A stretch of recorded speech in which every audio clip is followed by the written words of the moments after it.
Pretty much any decision made before age 25, probably not good.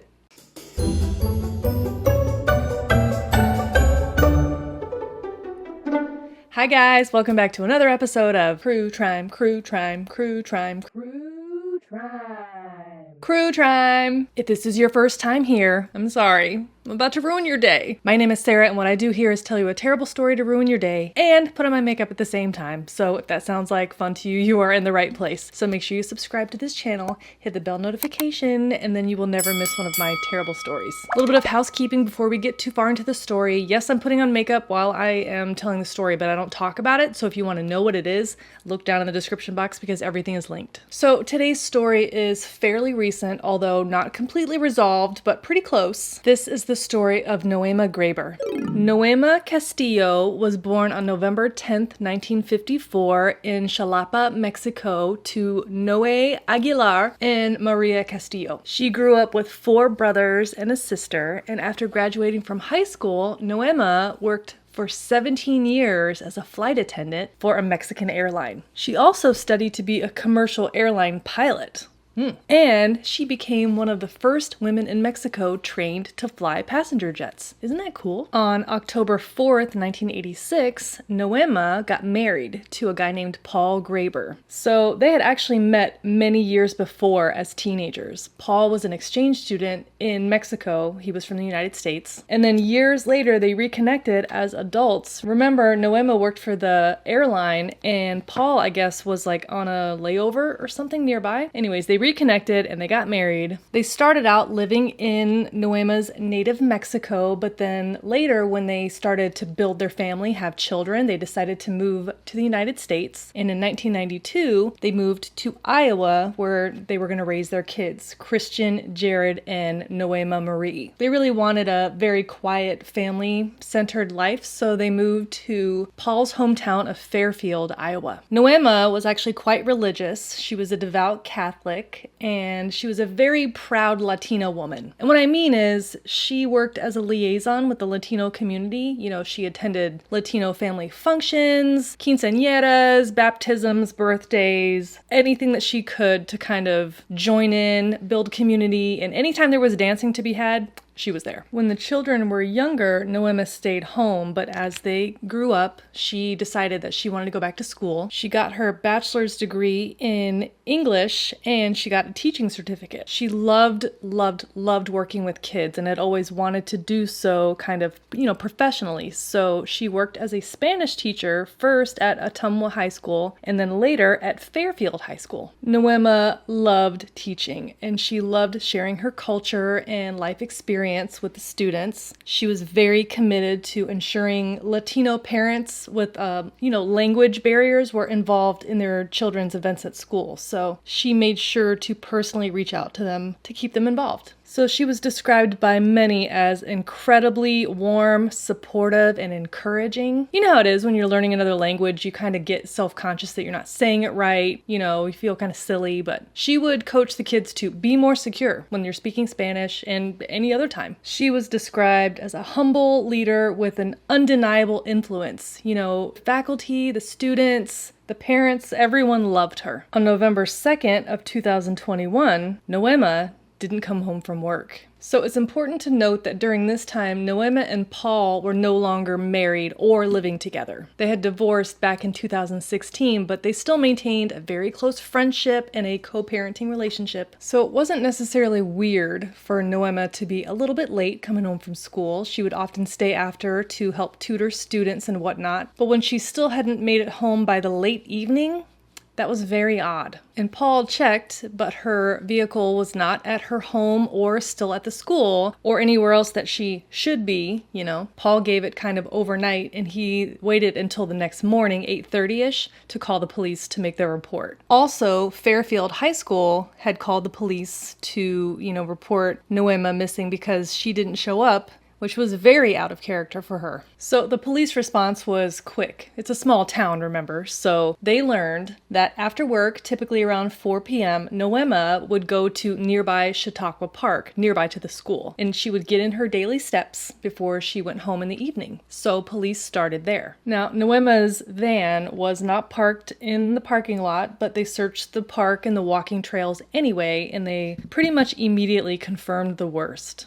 She was dead. Nohema's body was found off of the trail in an area by the railroad tracks where the grass and weeds were tall. She had been beaten severely about the head, and her body had been hidden underneath a tarp, a wheelbarrow, railroad tie, just like general rubbish. It didn't take police long at all to crack this case. So before the discovery of Nohema's body was made public, multiple students had come forward to say that they had recently seen Mrs. Graber arguing with a 16-year-old student named Willard Noble Chaiden Miller. Just Chaiden. Apparently, he was very unhappy about a grade that he had earned in her class. So Chaiden Miller had bombed a quiz or something in her class, and it had brought down his grade, which in turn brought down his entire GPA, and he was pissed. He complained that he'd never had a bad grade in any other class, and he felt like Mrs. Graber was being unreasonable or even targeting him. Well, something's off then, because I'm just not feeling it. He was actually intending to study abroad in Spain the next summer, but he needed a passing grade in Spanish to be eligible.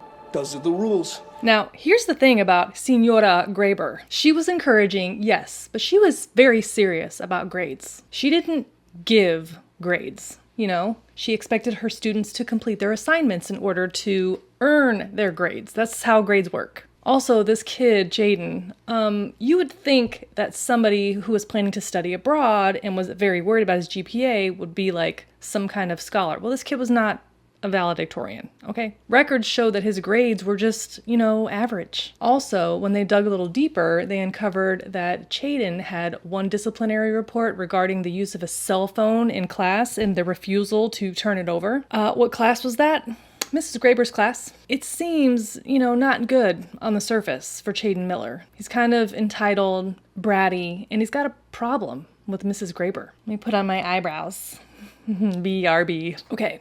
Where was I? Another student witness came forward and told police that they had seen Chaiden and another student, 16-year-old Jeremy Goodale, in the vicinity of Chautauqua Park at around 4 p.m. on Tuesday, November 2nd, 2021. And an associate of this Jeremy Goodale came forward to police regarding some social media communications. Snapchat, I think. The messages contained very specific details about the disappearance and later discovery of Mrs. Graber, and also implicated another student, Chaiden Miller. These messages essentially said that these two shitheads were involved in Mrs. Graber's murder. The motive, how the murder was planned and performed, and how they tried to cover it up. Essentially, it was a full-on, confession. One of the messages from Chaiden said, quote, "If Mrs. Graber goes missing, don't call the police."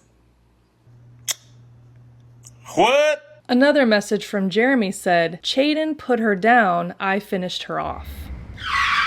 Idiots. Also, monsters. Well, with that information, police were able to execute a search warrant in the homes of the parents of both Chaiden and Jeremy. And during those searches, investigators collected multiple items that appeared to have blood on them. Wow. Although Jeremy Goodale's father gave police permission to question his son, Jeremy invoked his right to legal counsel and refused to speak to the police. Honestly, probably the smartest thing he did. Just saying. Chaiden's mother would later testify that she was confused about police questioning, and she didn't have her reading glasses and didn't understand what forms she signed, even though in the interview footage, she was present. I mean, obviously not for all of it, but she was there. She knew what was going on. Chaiden Miller waived his right to legal counsel, and he spoke to the police, and he didn't seem anxious or anything like that. Especially given the circumstances of his age, the nature of the interview, the time of the interview, the fact that he was so comfortable and open, seemingly open with investigators in that opening stage of the interview, I felt was very remarkable. It was very clear that he was no fan of Senora Graber. In fact, he told investigators during that interview that she was an asshole who gave bad grades as punishment and was intentionally lowering GPAs in the process. You guys are assholes! When they asked about her disappearance and all of that, he initially played dumb, like he'd never even heard about what was going on. He had nothing to do with anything, but, he quickly folded like laundry. He admitted to being in Chautauqua Park during the murder. He admitted to providing the tools used in the murder. And he admitted to helping to conceal the murder, but all under duress. According to Chaiden, he was forced to participate by a roving group of masked kids. What? Roving group of masked kids. What is that? Chaiden and Jeremy were charged with murder in the first degree and with conspiracy to commit a forcible felony by planning or commission, and they were each held on $1 million bond. They were each arrested, I think, on November 4th, which was like the day after Nohema's body was discovered. So both Chaiden and Jeremy's attorneys tried to get their cases transferred to juvenile court. Because of the seriousness of the crime, these guys were both being charged as adults, even though they were only 16 years old. These attorneys claimed that each of the teens were impressionable and likely easily persuaded by peers. They were saying this about each other.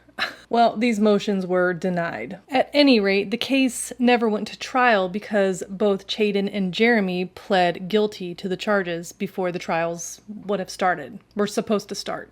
But there were multiple hearings regarding sentencing. So, what really happened to Nohema Graber? In Chaiden Miller's sentencing hearing, Jeremy Goodale testified to the day's events as follows. On the afternoon of November 2nd, 2021, I met Willard Miller at Chautauqua Park. I understood that he had the intent to kill Mrs. Graber. They had previously discussed this plan for like the 2 weeks before the event and agreed to proceed. Chaiden had brought a bat, among other supplies, to go through with the murder. And Jeremy stood lookout as Chaiden attacked and struck her in the head. After Nohema collapsed on the walking trail, these two shitheads drug her body off of the trail, where I then struck her, and she died as a result.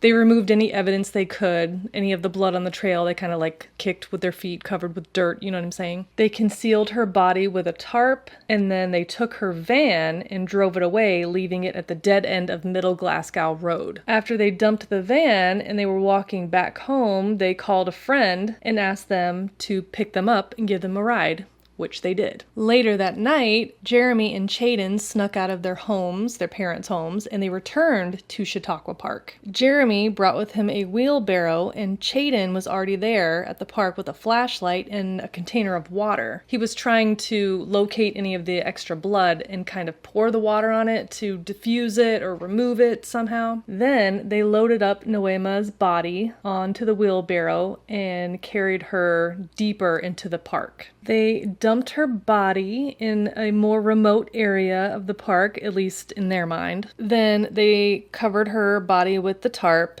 and dumped everything they could find nearby. The wheelbarrow, there was a railroad tie, just whatever. Their intent was to make it look like a discarded rubbish pile. Interestingly, Chaiden never actually confessed to striking Nohema Graber. Since Jeremy confessed essentially all the details, I suppose he felt like he didn't have to. It's a bunch of bullshit because it was all his idea. He convinced this other turd to help him kill the Spanish teacher, and now he's trying to downplay it?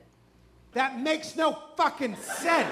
Well, with all this information gathered from various witnesses, in addition to the Snapchat images, the cell phone records, and the physical evidence found in both Chaiden and Jeremy's homes, the case was indisputable. Investigators even found a note on Chaiden's phone called Procedure. It was a list of supplies like gloves, trash bags, baseball bat, yada yada yada. And then the rest of the note was like a checklist. Step 1, stun. Step 2, move off trail. Step 3, empty compartments. Like, are you kidding? I'm all about a checklist, Virgo energy, but like, you're not packing for a vacation, kid. Now let's talk about Chaiden's search history, because we all love that, don't we? One of the searches that he executed from his phone was, quote, "What happens to students' work if the teacher dies in the middle of the term?" That's suspicious. Listen, kids these days have immediate access to more information than ever, but you know what they don't have? Fully formed brains. The National Institute of Mental Health says that the brain is fully grown by adolescence, but the prefrontal cortex is one of the last parts to mature, and it's the area responsible for planning, prioritizing, and making good decisions. Here's a hot take. Pretty much any decision made before age 25, probably not good. I mean, yeah, the belly button ring and the tramp stamp that I got immediately at age 18, not a lot of critical thinking going on there. Now, let me be perfectly clear. Teenage brains, they are capable of understanding right and wrong and not murdering the Spanish teacher. Okay, so both Chaiden and Jeremy were charged as adults, but because of their age at the time of the crime, they were not subject to the death penalty or life without the possibility of parole. So at the Jefferson County Courthouse in Fairfield, Iowa on July 6th, 2023, this just happened. The sentencing hearing was held for the barely 18-year-old Chaiden Miller. Chaiden said that he accepted responsibility for the killing and apologized. He said, quote, "I would like to apologize for my actions. First and foremost to the family, I am sincerely sorry for the distress I have caused you and the devastation I have caused your family." I apologize to all parties, everyone affected, to my community, to my family, to the Gravers, of course. Oh, he's sorry. He's sorry. He's sorry! This piece of shit says that he wholeheartedly accepts responsibility for his role he played in the murder, but he never actually confesses to any of it. And I ask that I'm given a chance, and I don't want to be institutionalized. I don't want to be in so long that I forget about what matters, where I come from, and what I need to do. Yeah, he's sorry. Okay. He's sorry he got caught. Nohema Graber's death absolutely devastated her family and the entire community of Fairfield, Iowa. For context, Fairfield is a very small community. It's about 100 miles southeast of Des Moines, and it's got less than 10,000 residents. So something like this happening in a town like that is unthinkable. 10 of Nohema Graber's family members provided victim impact statements during Chaiden's sentencing hearing. More than a few of them also blamed Chaiden for the death of Nohema's ex-husband, Paul. He suffered from cancer after Nohema's murder, and there's some conflicting information regarding that. So either Paul put off his cancer treatments in the wake of Nohema's tragic murder, or his diagnosis was delayed because she wasn't there to make sure that he went to the doctor. At any rate, Paul's funeral was actually held the day before Chaiden's sentencing. Nohema's brother-in-law, Paul's brother, told him, quote, "You are on a spiral straight to hell." Damn. Now, to be fair, not that he deserves fairness, but Chaiden did apologize to everyone, including his own family and the police. He acknowledged the magnitude of his actions and accepted responsibility, but the district court judge, Sean Showers, laid down the hammer. He said, quote, "Ultimately, while acknowledging your youth and developing brain, I find your intent and actions were sinister and evil. Those acts resulted in the intentional loss of human life in a brutal fashion, and there is no excuse." Willard Noble Chaiden Miller was sentenced to life in prison, but he will be eligible for parole after serving 35 years. Chaiden is currently serving the start of his term at the Youthful Offender Unit at the Iowa Medical and Classification Center. It's a medium-level state prison in Coralville, Iowa. Jeremy Goodale's sentencing has been delayed until November-ish of this year, 2023. He's facing the same punishment as Chaiden Miller, but we'll just have to wait and see how that shakes out. Either way, under Iowa law, both Chaiden and Jeremy are on the hook to pay Nohema Graber's family $150,000 in restitution. Good luck with that. And that is the story of Nohema Graber. Again, if you want to know any of the makeup items that I used in today's video, they're all listed down below in the description box with links. Check it out. If you have a Crue Trime story that you would like to recommend to me, there is a Google Doc down below that you can complete and fill in all the dirty details. I would love to hear from you. Thank you so much for hanging out today and for watching this video. I really appreciate it. If you want to see more videos like this one, then consider subscribing to this channel before you leave today. I upload new videos here on YouTube every week, and you can follow me on the other socials as well. Also, you might notice that I'm a little bit more active on Facebook these days. You know, I'm just trying to get my life together. Well, I think that's it for now. I will catch you next time in the next video. Bye! This piece of shit. Does that look bad? Oh, I can't tell. That looks bad. Panic. Shit. God, it's hot in here. Oh my God. It's not correct. God, I cannot clear my throat. I did not clean any of these brushes. I am sweating. God, I cannot clear my fucking throat, man.